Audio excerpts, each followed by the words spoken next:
بسم اللہ الرحمن الرحیم اللہم صلی علی محمد وعلی محمد وعجل فرجہم۔ السلام علی الحسین وعلی علی ابن الحسین وعلی اولاد الحسین وعلی اصحاب الحسین۔ موضوع گفتگو ہے بی بی زینب سلام اللہ علیہا کا وہ جملہ جو بی بی زینب سلام اللہ علیہا دربار کوفہ میں ابن زیاد سے کہتی ہیں کہ کچھ نہیں دیکھا سوائے جمال کے۔ اس جمال میں ایک جمال ہے، جمال وفائے حضرت عباس، کہ تمام وفاداری ایک طرف، حضرت عباس کی وفاداری ایک طرف، بی بی زینب سلام اللہ علیہا جو وفا کا یہ جمال دیکھ رہی تھی، اس کا لطف ہی کچھ الگ تھا۔ دشمن کی طرف سے جب حضرت عباس کے لیے امان نامہ آیا تو انہوں نے یہ کہہ کر واپس کر دیا کہ وہ امان نامہ جس پہ میرے آقا حسین کا نام نہیں، یہ غلام اس امان نامے کو قبول نہیں کر سکتا۔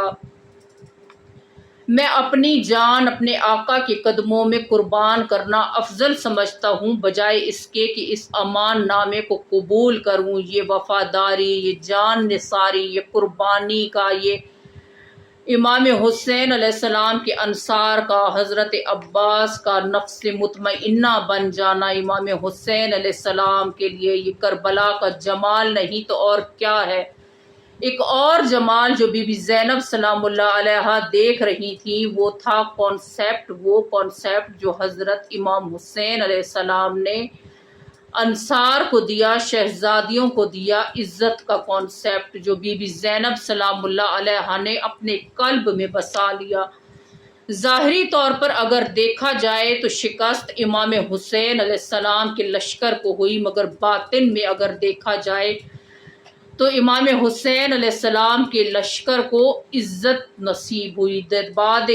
جب دربار ابن زیاد میں اسیروں کو کھڑا کیا گیا تو اس وقت ابن زیاد نے کہا، دیکھا مجھے عزت مل گئی، یہ کامیابی، یہ جیت، تم لوگوں کا مار دیا جانا، تم لوگوں کا اسیر کر دیا جانا، یہ تمہاری ذلت کی نشانی ہے، اور میرا تخت نشین ہو کر بیٹھنا، میرا اس طرح سے حکومت کرنا، یہ میری عزت کی نشانی ہے۔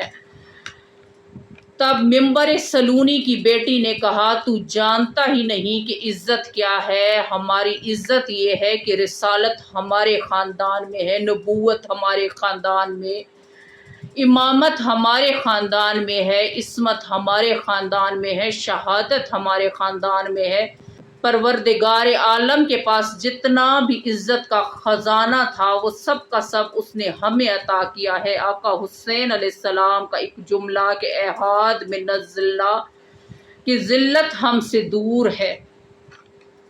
بی بی زینب سلام اللہ علیہا یہ دیکھ رہی تھی کہ عزت کس چیز میں ہے اور ذلیل کون ہوا، حالانکہ ان کی ذلت کے لیے کیا کچھ نہیں کیا گیا۔ ایک سازش جو کی گئی کہ باغی ہے، خارجی ہے۔ کیوں کہا گیا باغی اور خارجی؟ اس لیے کہا گیا کہ شہادت امام حسین علیہ السلام پوری طرح سے چھپ جائے، اس پر پردہ ڈال دیا جائے، کوئی سمجھ ہی نہ سکے کہ کون مارا گیا، اور کوئی بتا ہی نہیں رہا تھا کہ رسول خدا صلی اللہ علیہ وآلہ وسلم کا نواسہ مارا گیا، علی و بطول کا لال حسین مارا گیا ہے۔ جب کسی نے پوچھا کہ کون مارا گیا تو یہی کہا گیا کہ ایک خارجی گروہ، ایک باغی گروہ۔ خارجی گروہ، باغی گروہ کیوں کہا گیا؟ اس لیے کہا گیا کہ جس کو مار دیا گیا ہے وہ باعزت ہے، باوقار ہے، عزت انہی کے گھرانے سے متمسک ہے، اور عزت حاصل کرنی ہے تو پھر عقیدے کو درست کریں، جتنا عقیدہ درست ہوگا اتنی عزت ملے گی۔ اگر عقیدہ یہ ہے کہ میں تمہیں سلام نہیں کروں گا کیونکہ میرا امیر حسین ہے، آج دیکھیں کتنی عزت ملی ہے انہیں کہ جب بھی پکارا جاتا ہے انہیں امیر مسلم کے نام سے پکارا جاتا ہے۔ جب عقیدہ یہ ہو کہ پوری کائنات علی علیہ السلام کے خلاف ہو جائے مگر ہم علی علیہ السلام کی بیعت میں ہیں، ہم ان کو تو ان کو دار پر بھی عزت ملتی ہے، ان کو شہر بدر ہونے پر بھی عزت ملتی ہے۔ دوسری چیز جو عقیدے کے ساتھ ضروری ہے وہ ہے عمل۔